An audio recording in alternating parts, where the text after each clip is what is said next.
سلامونه او درنښت ګران لیدونکو په دې ویډیو کې درته د نت انسټال په ټول باندې خبرې کوو. ډېر یو خوندور یوټیلیټي سافټویر دی چې مایکروټیک جوړ کړی د څه لپاره ډېر په اسانۍ مو پوه کوم. ملګرو تاسو سره د مایکروټیک یو ډیوایس دی د داخل کې چې کوم راوټر او اس دی هغه یو ځل نه کار پرې وسو ولې زموږ تاسو کمپیوټر کې موږ نارملی وینډوز اپریټینګ سیستم کارو کنه وینډوز بعضې وخت کرپټ شي فایلونه خراب شي کار پرېږدي بیا بلو سکرین اپډیټ پرې راځي نو بیا به موږ څه کوو نوې وینډوز یا نوې اپریټینګ سیستم ورته انسټال وکړو همداسې که چیرې ستاسو مایکروټیک راوټر بورډ خراب شي خرابېدو مقصد دا چې کوم دې کې راوټر او اس دی هغه کرپټ شي نو دا بیا ری انسټالیشن غواړي چې دا ورته انسټال کړي خو څنګه ورته انسټالوي که ته د وین بکس په ترو هغه اکسس کوي خو بیخي کار نه کوي که نه بیخي هغه راوټر او اس نه رالوډ کېږي یا تاسو داسې کار وکړو ملګرو چې دغه چې کوم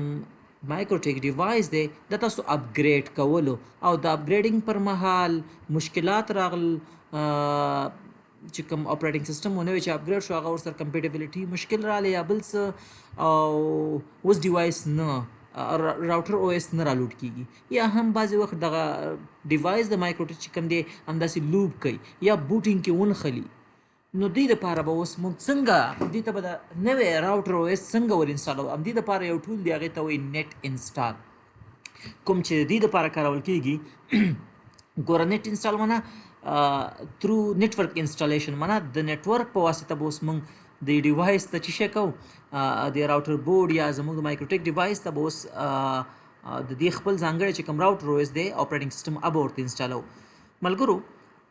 کله چې نور ټولې لارې بندې شي اخرې لاست ریزورټ موږ سره نت انسټال دلته مې سرچ کړی تاسو ته مې راغوستی چې دا موږ کوم وخت کې استعمالوو نت انسټال کله چې موږ ریکوري کوو او یاد ساتئ ملګرو تاسو سره چې کوم ډیوایس دی د مایکروټیک هغه به د هغې چې څومره هم موږ سره سیټینګز دی هغه به ټول له منځه ځي دا خبره یاد ساتئ تاسو سره دا ډیوایس کې چې څومره دلته مو څومره فایلونه راجګ کړي دي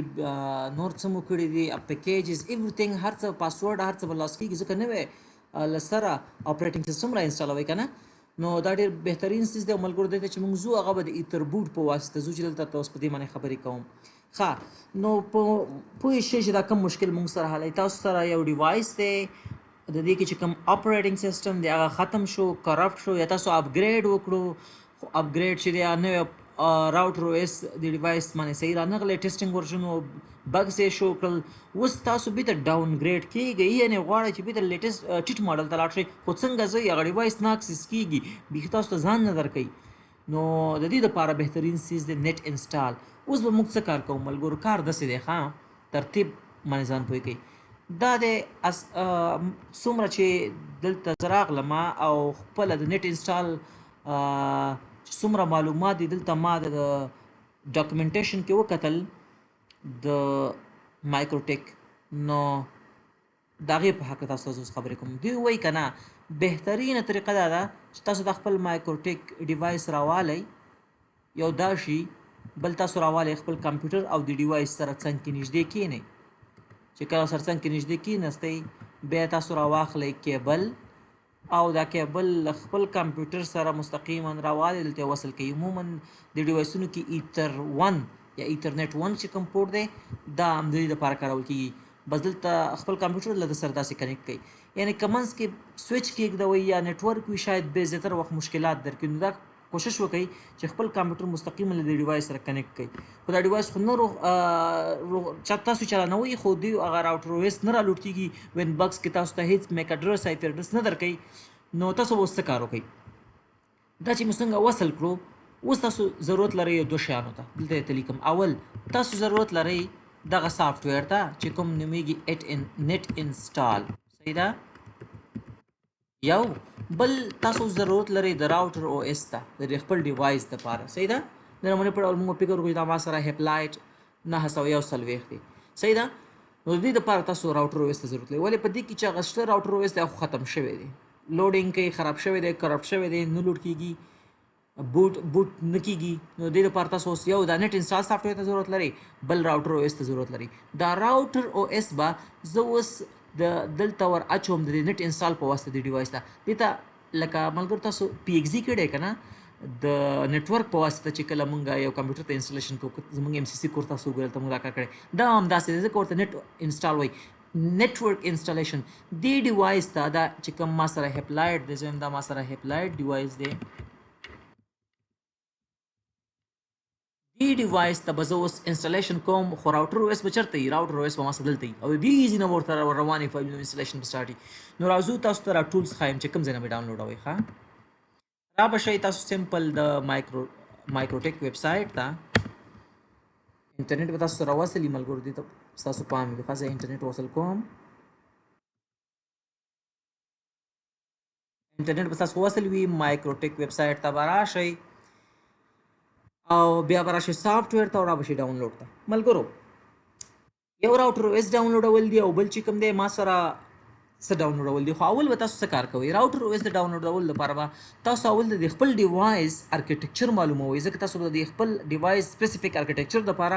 څه ډاونلوډوئ اوس که تاسو ته معلوم نه وي چې تاسو هیکسلاید په بخښنه سره هپلایډ ډیوایس دی د دې لپاره به اوس څه شي سمپل تاسو په انټرنیټ سرچ کولی شئ چې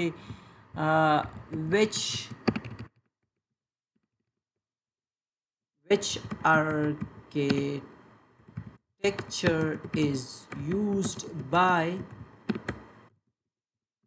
flight 941 د دې لپاره دغه څه شی دی ګور تاسو په انټرنیټ سمپل سرچ کولی شئ تاسو ته وایي چې SMIPS دا د هپلایډ دپاره ارکیټیکچر دی که نه تاسو دلته راشئ سمپل ولیکئ RB 941 ما سره هپلایډ ډیوایس دی دلته راشئ د دې ډیوایس ګوره تاسو هغه ټوټل څه کتلی شئ دا ډیوایس دی نو تاسو دلته راشئ سمپلي وګورئ چې د دې ارکیټیکچر څه شی دی ارکیټیکچر د دې SMIPS دی ښه اوس به دلته راشئ راوټر او اس د چا لپاره ډاونلوډوم د دې ډیوایس لپاره نو دا ارکیټیکچر ځکه ملګرو که بل ارکیټیکچر لپاره هم ډاونلوډ کړئ بیا مشکلات درکړي او را به شئ پر راوټر او اس باندې به کلیک وکړئ دا به ډاونلوډ کړئ چې ما اوس لږ مخکې ډاونلوډ کړو تقریبا ټوټل I think 6.9 MB دا به ډاونلوډ کړئ دا خو ایمیج شو د راوټر بل به راشئ نیټ انسټال به ډاونلوډ کړئ د خپل وینډوز لپاره لینکس هر څه لپاره چې ډاونلوډوئ وینډوز 64 دا به هم ډاونلوډ کړئ دا مې هم ډاونلوډ صحیح ده دا دواړه مې ډاونلوډ کړي دي ماته یار کله مو چې دا دواړه ډاونلوډ کړل اوس به څه وکړئ زه درته طریقه ښایم راځم نیټ انسټال سافټویر ته نیټ انسټال سافټویر به راخلاص کړئ ښه نیټ انسټال سافټویر چې کوم دی ملګرو ډېر سمپل ماته یار ډاونلوډ کړی دی انسټالول نه غواړي پورټیبل غوندې شکل کې دلته به دې باندې دا رن کوي کله چې دا تاسو رن کړو تاسو ما مخکې مې ویل چې ما دلته د نیټ انسټال ریلیټډ ټولې خبرې دلته ولوستلې چې دوی څه وایي زه به یې ډېر په سمپل شکل کې ووایم ښه دوی وایي چې فایروال بند کړه او دا نور څه کړه نو زه به تاسو په ترتیب اوس پوه کوم ښه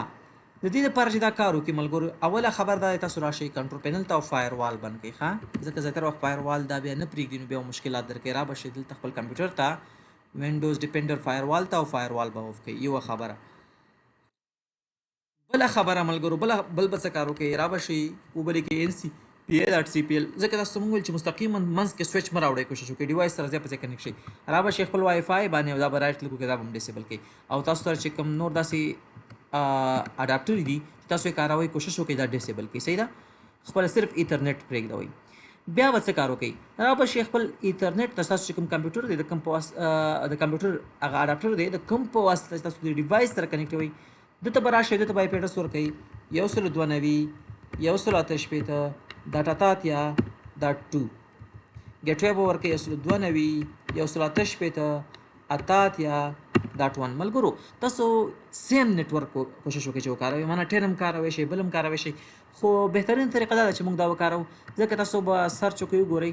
د دې مایکروټیک زیاتره ډیوایسونو ډیفالټ آی پی اډرس 192 168 اتاتیا یو وي نو د دې په خاطر مې دې ته آی پی اډرس ورکړو 2 صحیح ده دې ته چې کله آی پی اډرس دا ورکو او نور اډاپټر مې ډیسیبل کړي اوس به دلته راشم دې ځای کې ملګرو تاسو براوز کوئ کوم ځای کې تاسو فایل ډاونلوډ کړی دی هماغه ځای به ورته وښایي اوس ما ډاونلوډ کړی دا فایل ته راچولی دا به اوکې کوي ګورئ تاسو سره هغه راخلي که تاسو بل ځای وښایي بیا نه راخلي ګوره د نمونې په ډول زه ماهر افغان ورته ښایم ګوره اوس نه راخلي دا فایل د چېرته ډاونلوډ لیکو د راوټر او اس کنه چېرته دی اچولی اوس ماته هماغه ډاونلوډ فولډر کې پروت دی دا به اوکې کړي نه تا راواغستو راوټر 7 راوټر او اس 7.20.4 SMIPS دا به راواغ له دې وروسته ملګرو راشئ نیټ بوټینګ ته دلته به دا چک ولګوئ او دې ته به آی پی اډرس ورکوئ 192 188 یا خپل کمپیوټر ته مې څو ورکړو آی تھنک ما خپل کمپیوټر ته آی پی اډرس ورکړو 2 که نه دې ته به راشم دې ته به آی پی اډرس ورکړم 3 دا به دې نه اوکې کړم نو خپل کمپیوټر ته مې آی پی اډرس شو 3 2 دلته مې آی پی اډرس شو 3 اوس به څه کار وکړئ ملګرو ډېر سمپلی تاسو سره چې کوم ډیوایس دی دا اوس د ایترنیټ 1 پورټ په واسطه ستاسو ډیوایس سره کنیکټ دی د ده دا پاور به اخوا کوي او دا ریسیټ توکمه چې کوم دا یا دا سورې چې د یو قلم چې به راوالی دی کې به یې ورکوي او تاسو به راشئ دې ځای کې پاور به وصل کوي کله مو چې پاور وصل کړو ملګرو 15 ثانیې 10 ثانیې 15 ثانیې وروسته 15 ثانیې چې تېرې شوې دغه ګروپ به خپل حالات چینج کړي چې کله 15 ثانیې وروسته تېرې شوې او تاسو به همدا پرده ستاسو پر سکرین وي چې 15 ثانیې تېرې شوې دلته به ستاسو ډیوایس راوالي چې اوس ما سره اس سی ایچ آر دی ډیوایس نشته نو سی ایچ آر کې دا کار نه کېږي دلته چې هغه ډیوایس راواغستو که نه سمپلی به تاسو هغه انتخاب کوئ او چې کله مو انتخاب کو را به شئ دلته به دا اپشن تاسو اخیستی چې د انسټالیشن نه وروسته ریبوټ وکړي او ډایرکټ به په انسټال باندې کلیک وکړئ کله مو چې په انسټال کلیک شروع کړو دې کې به تاسو د انسټالیشن پروګرس ښیي چې څومره روان دی کله چې دا پروګرس 100% شو اتوماتیکلی ډیوایس خپل ریسټارټ کیږي او چې څنګه ریسټارټ شو نوې راوټر او اس به ډاون التا چول شوی انسټال شوی نو کار څه وشو ما د خپل کمپیوټر نه د ایترنیټ چې کوم پورټ دی د په واسطه د نیټورک په واسطه یو شبکه مو جوړه کړه د شبکې په واسطه مې راوټر او اس ور ولېږو په ډیوایس مې انسټال کړو نو صرف یو طریقه پاتې شوه چې کله تاسو هغه 15 ثانیو دپاره ونیو دلته تاسو هغه ډیوایس یو اواز کړي دلته تاسو ته راغلی چې راواغېستو په هغې به کلیک وکړئ انسټال باندې به شروع وکړئ او دا چیک به مو لګولی چې ریبوټ افټر انسټالیشن بس هغې باندې څنګه انسټالیشن ختم شو ریسټارټ کېږي چې ریسټارټ شو اټومیټیکلی تاسو ته انسټالیشن کېږي نو دا ډېر بهترین څیز دی کله تاسو ډیوایس کار نه کوي سټک شي بند پاتې شي دا کار پې کوئ خو درته مې ویل چې دې خبر تاسو سپام وي فایروال بند کړئ نور اډاپټر ډیسیبل کړئ کوشش وکړئ چې سین نیټورک وکاروئ همدا 192 188 والا ملګرو دغه ما ویل چې دا ریسیټ توکمه 15 ثانیو دپاره ونیسئ دا ریسیټ توکمه 3 کاره کوي عموما دلته چې مونږ کوي ښه 3 کاره مختلفو ډیوایسونو کې شاید ډیفرنټ اوسي خو کله تاسو دا 15 ثانیو دپاره ونیسئ دې نه مونږ ریسیټ کوو څنګه تاسو دا 15 ثانیې ونیسئ که نه ملګرو هغه ګروپ چې دی مخامخ چې دی ته کوم ګروپ وي هغه داسې پړکا شروع کړي بلینکینګ شروع کړي بس چې بلینکینګ شروع کړو دا ریسیټ شو که چېرته یې د 10 ثانیو دپاره ونیسئ معنا دا چې ګوره ښه 15 ثانیې وشو پړکا شروع کړه تا هماغسې نیولی 10 ثانیې نورې 10 ثانیې وشي نو دا بېرته سولډ کېږي داسې یو رقم رنګ شین رنګ بېرته ودرېږي ځای په ځای نو دې کې دا بیا کیپس موډ ته ځي ښه کیپ معنا دا کنټرولډ اے پي یعنې دا داسې اے پي اکسس پوینټ ته جوړېږي چې بل څوک به دا کنټرولوي دې لپاره بیا یو کنټرولر وي کیپس مینو ته موږ وایو چې کنټرول اے پي سیسټم منیجر هغې له لارې تقریبا تاسو سره 20 هپلاید ډیوایس دي کوم چې موږ د وایرلس راوټر په توګه کاروو نو دا د یو سنټرلایز کنټرولر نه موږ منیج کوو نو دا بیا کیپس موډ ته ځي خو که چېرې تاسو 15 ثانیو نه وروسته دا هم نیولی وي تقریبا 15 او 20 ثانیو په منځ کې دې ځای کې دا بیا ځي یو بل موډ ته چې هغې ته وایي ایتربوټ چې دې ځای کې ما لیکلی دا ځانګړی بل موډ دی نو 15 ثانیې چې وشوي دا ریسیټ کېږي 10 ثانیو دپاره همداسې ونیسئ 15 ثانیې چې وشوي ګوره بلینکینګ کوي دلته سولډ شي دلته بیرته مکمل حالت بدل کړي او یو ټونګ غوندې اواز وکړي او تاسو ته دلته دا ډیوایس شو شي چې شو دقې ته ویل کېږي ایتربوټ ایتربوټ داسې یو موډ دی چې زه دې ډیوایس ته وایم چې ستا سره داخل کې کوم راوټر او اس په فلش کې پروت دی هغه مه رالوډ کوه هغه اسکیپ کا او راشه په نیټورک باندې غوږ کېږده نیټورک باندې سرچینګ وکړه چې is there anybody available here to get me a fresh new router OS نو دا هغه ایگزسټنټ چې سره فلش کې کوم راوټر او اس وي هغه پرېږدي او چغه وکړي چې داسې څوک شته په دې نیټورک کې چې ما ته راکړي یو نوی راوټر او اس چې زه انسټال کړم نو بالکل دا دلته به ډیوایس راشي چې راشي هغه دا ریکویسټ ته په کلیک وکړئ او په انسټال به کلیک وکړئ او شروع به وشي انشاءالله چې پوه شوي به یاستئ نیټ انسټال دغسې یو ټول دی چې کله یو ډیوایس سټک شي موږ اپګریډ وکړو هغه صحیح را نه شي زوړ اپریټنګ سیسټم نه رالوډ کېږي لاست ریزلټ دا دی پوه مې کړئ چې نت انسټال به داسې ډاونلوډ کړئ راوټر او اس به د خپل ډیوایس د ارکیټیکچر ریلیټډ ډاونلوډ کړئ دلته به ورته اپریټنګ سیسټم وښایي ډیوایس خپل راجګئ سیم نیټورک وکاروئ کوشش وکړئ چې وکاروئ فایروال بند کړئ نور اډاپټر ډیسیبل کړئ آی پی ایډرس یې ورکړئ نیټ بوټینګ ته خپل ډیوایس ته هم راشئ خپل ډیوایس د 15 ثانیو لپاره پیچک ریسټ بټن ونیسئ چې ایتربوټ موډ ته لاړ شي د ریسټ 3 کارونه مې درته وښودل چې کله ایتربوټ حالت ته لاړې دلته به تاسو ډیوایس راواخلئ به انتخاب کوئ انسټال باندې به کلیک وکړئ ستاسو ډیوایس ته به نوی اپریټنګ سیسټم را انسټال شي هغه هم د نت انسټال په واسطه